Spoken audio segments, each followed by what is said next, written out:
Hey y'all, it's Mandy Connor, and you're listening to Talkin' Autism.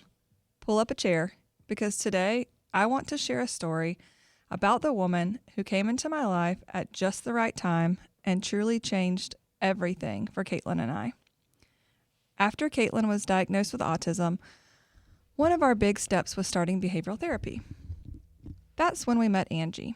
Angie came to us as an intern through a local ABA company we were working with. She was young, smart, a Florida State grad, go Noles, and a sibling to someone with exceptional needs herself. She just got it. Within just a few therapy visits, Angie told me that I really needed to meet her mom. She explained that her mom, Grace, could help me at the IEP table. At that point, I'll be honest, I didn't even know that an advocate existed.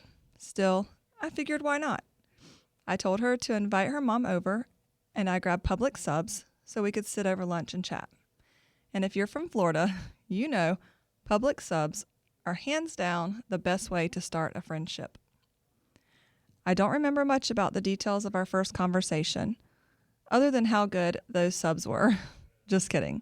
But actually, I'm not kidding. They were really good. I do remember realizing this whole world of IEP advocacy was something I hadn't tapped into yet, but I found so intriguing. Caitlin was turning 5, about to start kindergarten, and Grace sat me down and started teaching me the basics.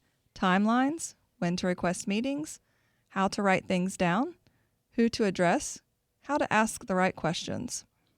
She also slowed me down because, let's be real, I was emotional and ready to charge into every meeting fueled by my mama bear fire. Grace was the one that said, collect the data, sit in your thoughts, and ask the right questions. One of our first IEP meetings in particular sticks out to me, not because of what we were saying in the room, but because of the moment. Just moments before the meeting started, I was looking down at Grace's hand, probably to shift my gaze from nerves. That's when I saw the scars on her hands. They matched the fresh wounds on mine.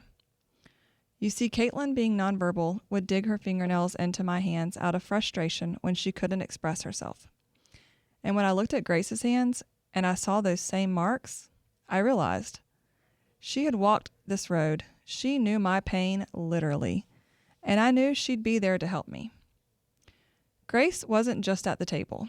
She was at the kitchen table, on the phone late at night in the middle of crisis. One call, Caitlin was in her room, crying and screaming, throwing things at me if I tried to come in. I finally cleared the room to keep her safe, and I just sat there on the other side of the door crying.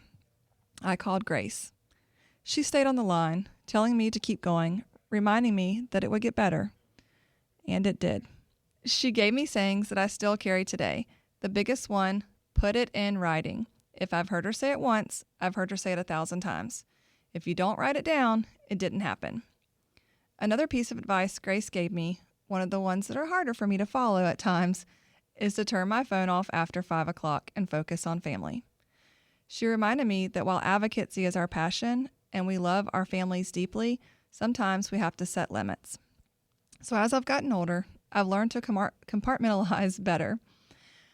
I'm not taking as many calls after hours, but the balance I'm finding, and I'm still learning, is from Grace. So over the years, our friendship moved from mentor to best friend. We shared stories about marriage, raising kids, and the hard, lonely work of being a stay-at-home mom.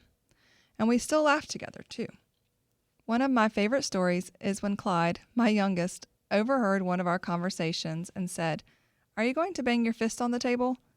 We cracked up laughing, because that's not how advocacy works. You don't storm in and pound your fist on the table. You walk in as a team, ready to collaborate. But we still use that phrase to this day. No banging your fist at the table. Looking back, if I hadn't met Grace, I don't think I would be an IEP advocate today. Yes, I would still be fighting for Caitlin, because that's just who I am as her mom. But the work I've done for other families, the advocacy path I've taken, that's all Grace's influence. So Grace, if you're listening to this episode, and I know you eventually will, I want you to know this. You are one of my top favorite humans in the entire world. You've been my teacher, my sounding board, my late night lifeline, and my dear friend. I wouldn't be who I am without you, and I'm so grateful for you. I love you, Grace. And anyone listening, if you find your Grace, hold on to them. That one person who gets it, who stands beside you in the trenches, who teaches you and cheers for you, hold them close. It doesn't get easier, we just get better at it. Pull up a chair. I'm talking autism, and I'm so glad you're here.